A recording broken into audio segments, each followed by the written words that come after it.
ओम श्री सरस्वती नमः।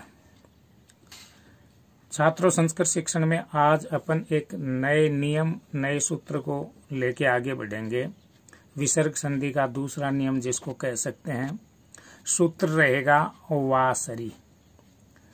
अब इसको समझेंगे। पदछेद यानी पदानाम विभाजनम व पृथक्करणम पदछेदम उच्यते, यानी पदों का नियम के अनुसार अलग अलग खंड करना, टुकड़े करना, भाग करना ही पदछेद कहलाता है। तो वाह अलग हो जाएगा और सरी अलग हो जाएगा। अब समझेंगे आप। संस्कृत प्रत्याहार के अंतर्गत सरी का भाव रहेगा से और से। सूत्र का अर्थ देखेंगे तो आप पाएंगे वा यानी विकल्प से, सरी सप्तमी विभक्ति एक वचन, अर्थ रहेगा से परे रहने पर। संपूर्ण सूत्र की व्याख्या करेंगे संस्कृत के दृष्टिकोण से। अपन पाएंगे सरी विसर्ग से विसर्गो वा स्यात्। हिंदी का भावार्थ रहेगा सरी यानी सर के, सर जो है न कहने का भाव से तीनों सकार। विसर्ग का विसर्ग ही होता है, विकल्प से होता है। वा यानी अथवा, अथवा का भाव विकल्प से। सूत्र का अर्थ रहेगा सर से और से, परे होने पर विसर्ग के स्थान पर विकल्प से विसर्ग आदेश होता है।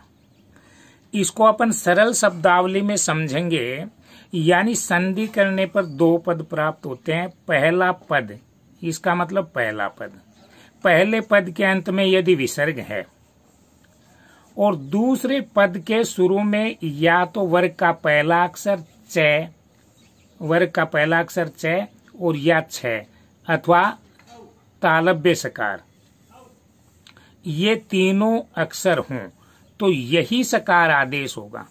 ध्यान रहेगा, ये इस स्थिति में दूसरे पद के शुरू में इन तीनों में से कोई अक्षर रहेगा तो यही से आदेश होगा। दूसरे नंबर पर अपन पाएंगे विसर्ग, पहले पद के अंत में जो विसर्ग है उसके बाद दूसरे पद के शुरू में टे, थे अथवा मूर्धन्य सकार, तो मूर्धन्य सकार ही आदेश होगा, यानी मूर्धन्य से ही आदेश होता है। तीसरी स्थिति में रहेगा विसर्ग, पहले पद के अंत वाला विसर्ग, उसके बाद दूसरे पद के शुरू में या तो वर्ग का पहला अक्षर ते अथवा दूसरा अक्षर थे अथवा दंते सकार, तो इसमें दंते सकार ही आदेश रहेगा।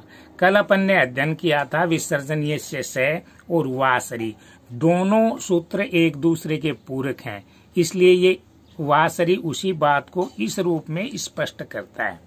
उदाहरण रहेगा हरि ही सेते। यहाँ पर इसको अपन समझने के दृष्टिकोण से करेंगे, जो विसर्ग है उसके अनुसार ये सकार होता है। यदि वैसे करें तो हरि धन से धन सेते, लेकिन इस नियम को देखें, उत्तर पद में ये सकार है यानी तालव्य सकार है, तो ये से जो है वो इस से में परिवर्तित होगा। ये सूत्र आदेश करते हैं और शब्द बन जाएगा हरिष्येते।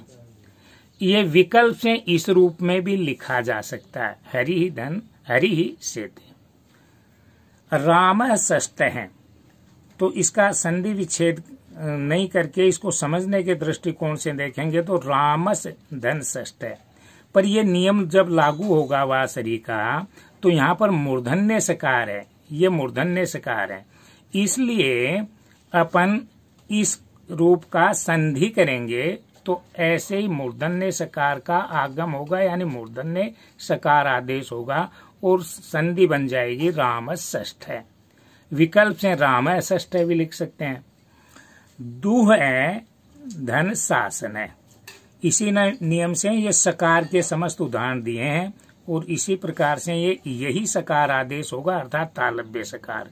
दुशासन है, यहाँ देखो ये सकार आ गया, ये वाला भाव विकल्प के लिए रखा है। निह धन शब्द है, तो यहाँ पर देखो निशब्द है। पुनः धन चिंता, पुनः चिंता। राम है धन च, राम है धन च। नियम देखो स्पष्ट है, विसर्ग के बाद में तालव्य यानी च, तो च प्राप्त हो रहा है यहाँ पर स्पष्ट च प्राप्त हो रहा, तो यही सकार आदेश होगा और रामस च बन जाएगा। पुनः धन च, उसी भाव से पुनः च, पुनश्च, ऐसे ये सकार आदेश हो गया। इसी के और भी उदाहरण देखेंगे तो अपन पाएंगे प्रतिकार है चिंतेताम। तो यहाँ पर देखो वही विसर्ग के बाद में च वर्ग का प्रथम अक्षर च प्राप्त हो रहा है, तो यहाँ पर संधि करेंगे तो ये रूप हो जाएगा प्रतिकार चिंतेताम। विकल्प से इस रूप को भी प्राप्त कर सकते हैं। हिमाद्रेः धन चेव, हिमाद्रेश्चेव, ये सकार आदेश हो गया। मातुः धन च, मातुश्च, ये सकार आदेश हो गया। इस प्रकार से पुनः देखेंगे, यदि तालव्य वर्ण च, छ, से दूसरे पद के शुरू में है तो ये स आदेश होगा। ये समस्त उदाहरण इसी के हैं। अब मूर्धन्य सकार के उदाहरण देखेंगे तो अपन पहला उदाहरण पाएंगे राम है धन षष्ठ है। ध्यान देंगे, पहले पद के अंत में विसर्ग है, उसके बाद में मूर्धन्य सकार है उत्तर पद यानी दूसरे पद के शुरू में। तो यहाँ पर देखो मूर्धन्य सकार ही आदेश होगा, तो राम षष्ठ है। धनु धन टंकार है, तो धनु विसर्ग के बाद में टकार यानी टैठ है वाला नियम लागू हो रहा है। ट वर्ग का प्रथम अक्षर है, शब्द बन जाएगा संधि करने पर धनुष टंकार है, अर्थात मूर्धन्य सकार आदेश होगा। इसी क्रम में नरप है धन षष्ठ है। यहाँ पर देखेंगे विसर्ग के बाद स मूर्धन्य से आ रहा, तो एक मूर्धन्य से संधि करते समय उसका आगम और हो जाएगा और शब्द बन जाएगा नरप षष्ठ है। अगले उदाहरण में जाएंगे तो दंते सकार के उदाहरण देखेंगे अपन। दंते सकार में देखेंगे तो पाएंगे निह धन संतान है, ये प्रथम उदाहरण है। तो यहाँ पर देखेंगे विसर्ग है पहले पद के अंत में, दूसरे में दंते सकार है, तो यहाँ पर दंते सकार हो गया संधि करते समय, शब्द बन जाएगा निसंतान है। दुह धन साहस है, तो यहाँ पर विसर्ग के बाद दूसरे पद के शुरू में दंते सकार आ रहा, तो दंते सकार का आदेश होगा और संधि बन जाएगी दुस्साहस है। ये समस्त उदाहरण विकल्प से प्राप्त होते हैं। निह धन संदेह है, तो देखेंगे स दंते आ रहा तो एक स और आगम हो जाएगा। निह धन संकोच है, विसर्ग के बाद स है दंते, तो यहाँ पर दंते सकार आदेश होगा, शब्द बन जाएगा निसंकोच है।